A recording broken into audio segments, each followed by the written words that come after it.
Graça e paz do Senhor Jesus a todos, bem-vindos ao nosso canal Palavra de Deus Diária.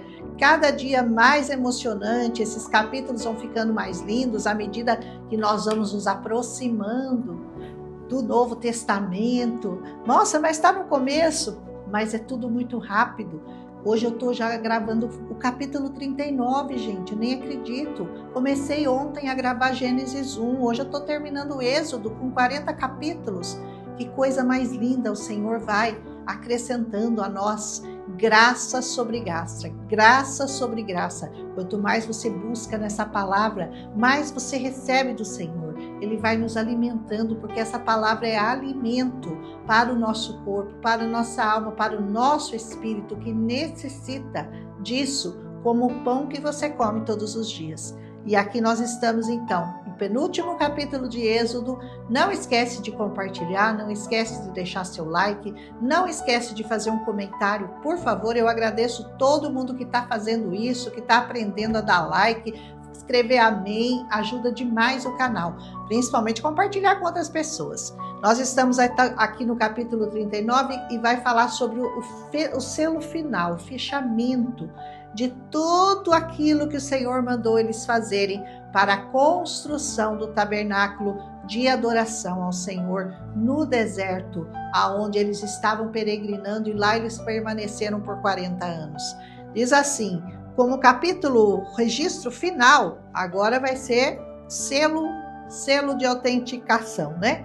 Esse capítulo registra a inscrição do diadema do sumo sacerdote, que serve como um tipo de memorial, uma memória, um selo de arremate de tudo que foi feito antes de recebê-lo. Tudo foi marcado perante o Senhor. Lá no versículo 7 ele fala, é para memória. Sabe que quando nós tomamos a Santa Ceia, nós fazemos isso em memória daquilo que o Senhor fez por nós. Então esse povo também fazia todo esse ritual em memória de tudo que o Senhor havia feito por eles até aquele momento. E não foi pouco, já tinha libertado do Egito, já tinha aberto o mar, já tinha dado maná, água da rocha, nuvem, coluna de fogo. O Senhor já estava muito presente na vida deles, no meio deles. Então esse selo que ele colocou sobre o sacerdote, né, sobre a testa do sacerdote, o diadema do sumo sacerdote, era para lembrar aquele povo do quanto eles tinham que ser gratos ao Senhor, do quanto o Senhor já havia feito por eles. Todas as vezes que nós vamos para essa palavra, nós vamos porque nós temos que nos lembrar de tudo isso aqui que o Senhor nos deixou, da memória de todos esses homens e mulheres de Deus que andaram segundo os propósitos de Deus e aqueles que não andaram, e qual foi o fim deles. A Bíblia está carregada de testemunhos. Nós é que escolhemos qual vai ser aquele caminho que nós vamos seguir. E o caminho, hoje a gente já sabe mais claro do que eles sabiam, que o caminho é Jesus. Aleluia! Ou seja, existe então uma ordem, existe uma sequência que tem que ser obedecida para que finalmente você receba o selo de santidade do Senhor. Hoje em dia, como que você faz isso? Isso está no versículo 30. Ele fala assim, fizeram também a folha da coroa de santidade de ouro puro e nela escreveram o escrito como de gravura de selo, santidade ao Senhor. Esse é o segredo, isso é a meta, esse é o nosso objetivo, aonde que nós queremos chegar depois de cumprirmos todo o ritual, todo o protocolo que essa palavra nos ensina. E essa palavra nos ensina, conheçamos e prossigamos em conhecer. Então você começa aceitando o Senhor Jesus, como diz Romanos 10:9, aceite-o como seu único, suficiente Salvador, porque Ele é o unigênito do Deus e o primogênito da criação. Ele é o primeiro, e depois dele vem todos aqueles que o aceitaram, que o receberam, que se tornaram filhos de Deus por meio da primogenitura de Cristo Jesus. Então, santidade é uma palavra que tem que ser perseguida, e isso só foi conseguido, só foi realmente dado pelo Senhor depois de cumprido todo o ritual. Hoje, todo o ritual já foi cumprido, o Senhor Jesus já foi, já carregou a cruz, já pagou o preço, já derramou o sangue, já ressuscitou. Basta agora a sua parte, render-se a Ele, submeter-se à vontade dEle, obedecer os mandamentos, segui-lo, cumprir tudo o que essa palavra determina para nós. E assim nós chegaremos ao selo santidade ao Senhor. Não é lindo, né? Tudo tinha sido colocado no lugar santo, já tinha sido ordenado rigorosamente em sequência. Tudo que tinha que ser feito era primeiro o sacrifício, depois a mesa do pão, depois a lâmpada, depois a pia para lavar as mãos e depois entrava na presença do Senhor. Nós sabemos hoje que o Senhor é o pão, que Ele é a lâmpada, Ele é o sacrifício. Por isso nós temos acesso direto no Santo dos Santos. Ai, isso é maravilhoso, gente. Agora o trabalho era no lugar santo. Ali eles prepararam todas as vestes, o serviço para Arão, em primeiro lugar, né? Fizeram o éfode de ouro azul, de púrpura, de carmesim, de linho torcido, no versículo 2. Nós já falamos sobre tudo isso aqui, né? Como que eram as roupas, o que tinha que vestir por baixo, como que vestia por cima, a preparação para vestir aquelas vestes santas. Hoje, para nós nos vestirmos de vestes santas, nós também temos um ritual, nós temos que nos vestir de santidade todos os dias. E como que a gente se veste de santidade hoje? Por meio dessa palavra, debaixo do sangue de Jesus. Então eles bateram o ouro em lâminas finas, cortaram em fios para tecê-lo em azul, em púrpura, em carmesim, no linho fino, com trabalho esmerado. Está aqui no versículo 3, estenderam as lâminas de ouro, cortaram em fios para entretecer entre o azul e a púrpura, entre o carmesim, entre o linho, da obra mais esmerada. Tudo feito com muito capricho, com muito cuidado. Não entre na presença do Senhor displicentemente, não entra como, vou lá louvar o Senhor. Não, é com muita atenção, com muito zelo, com muito cuidado, com muito temor no seu coração, porque o Senhor é poderosíssimo. É poderosíssimo. Fizeram as ombreiras no versículo 4, fizeram o cinto trançado do éfode no versículo 5, as pedras de ônix engastadas em ouro, lavradas com os selos, versículo 6. Eles foram colocados sobre os ombros do éfode no versículo 7. Aqui tem uma representação, né, do Senhor Jesus, porque aquilo lá foi colocado sobre os ombros. E nós sabemos que Jesus carregou a cruz aonde? Exatamente nos ombros. Então, sobre esses ombros estavam ali o nome de todos que o obedecem. Aleluia! E assim é até hoje, né? O nome de quem obedece ao Senhor Jesus está nos ombros dele, ele está carregando nos ombros até hoje. Depois vem o peitoral, que era quadrado, de 1 palmo de comprimento, 1 palmo de largura, versículo 9. Nela estavam engastados 4 fileiras. A primeira era de sárdio, depois topázio e depois de curbúnculo. No versículo 10 fala isso: engastaram nele 4 ordens de pedras, uma de sárdia, uma de topázio e uma de curbúncula. Essa é a primeira ordem. A segunda ordem, esmeralda, safira e diamante, na segunda fileira. Terceira fileira, jacinto, ágata e ametista. E a quarta ordem, turquesa e de uma sardônica de jaspe, engastadas nos seus engastes de ouro. É uma coisa linda, se você for ver um quadrado, todas com essas fileiras de pedras preciosas.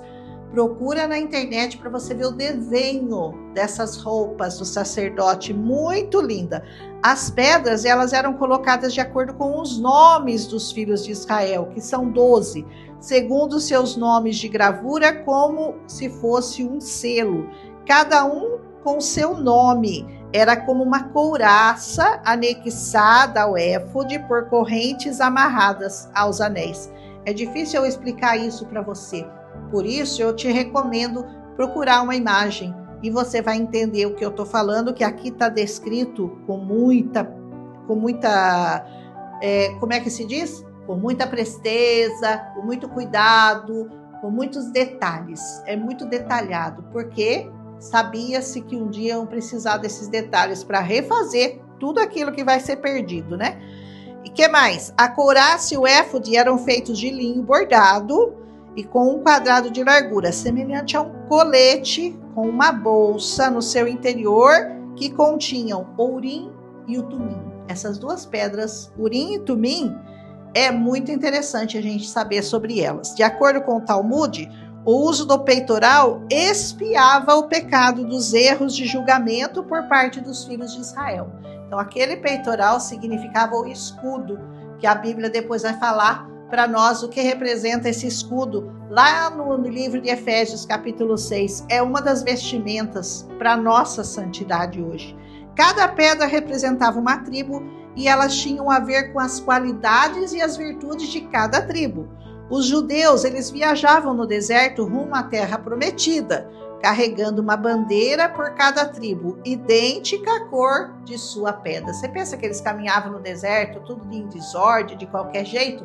Eles se agrupavam conforme as suas tribos, viajavam em fileiras e cada um levava uma bandeira, representando a qual era aquela tribo que estava atrás daquele que estava carregando a bandeira. A de Ruben é vermelho, rubi. E por quê? O Ruben pecou quando ele se deitou com a concubina do seu pai. Nós já falamos sobre isso, a Bila. A cor vermelha representaria a vergonha que Ruben sentiu pelo seu erro.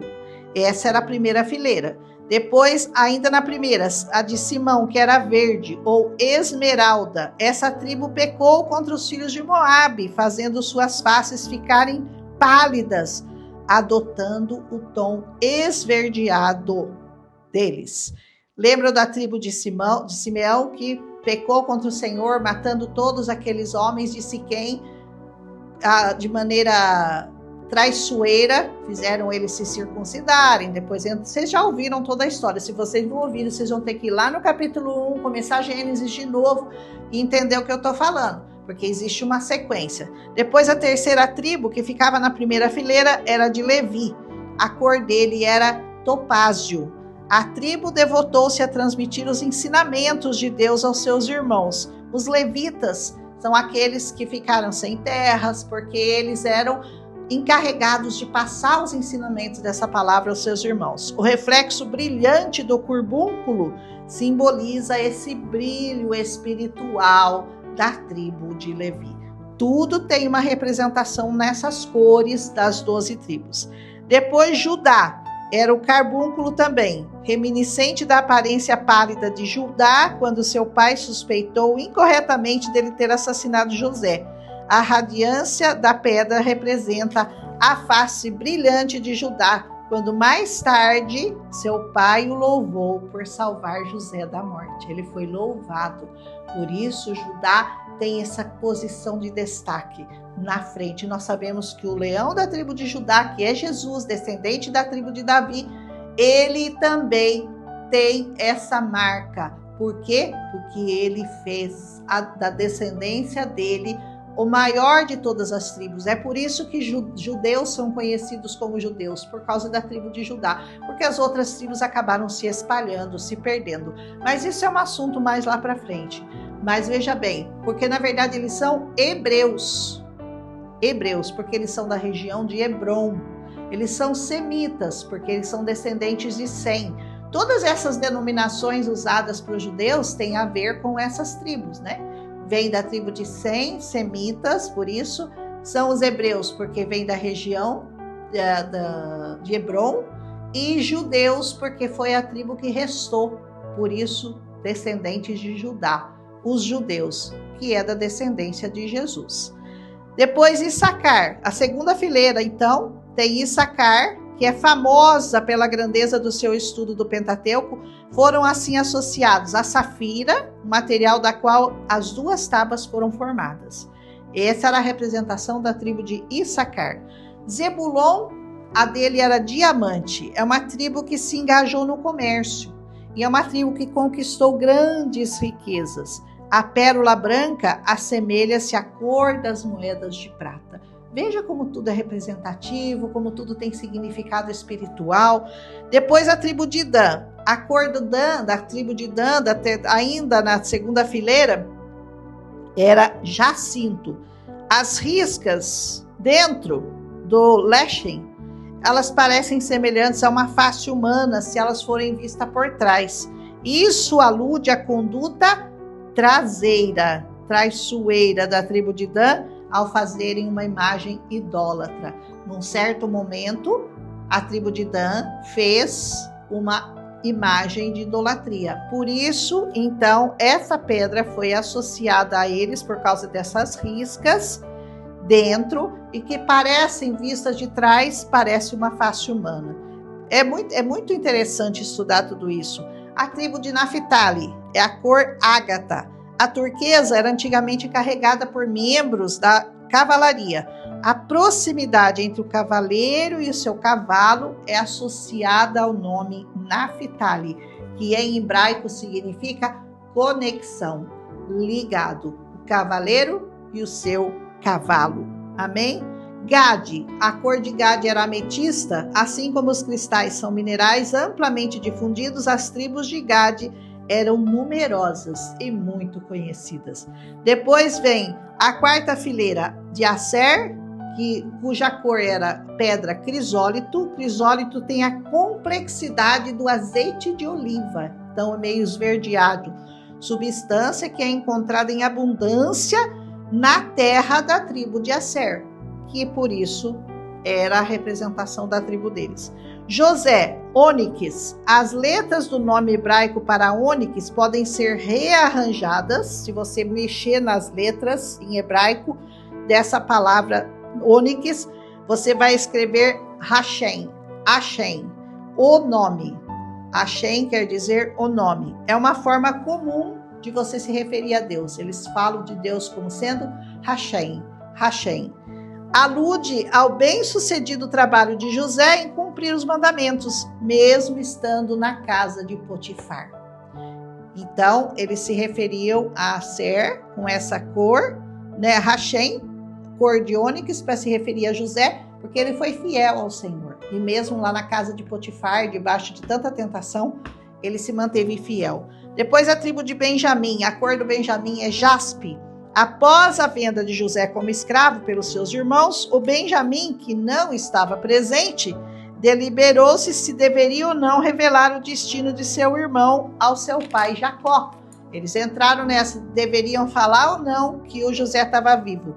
Esse diálogo interno de ida e volta reflete-se nas numerosas cores de jaspe. Olha só, um diálogo.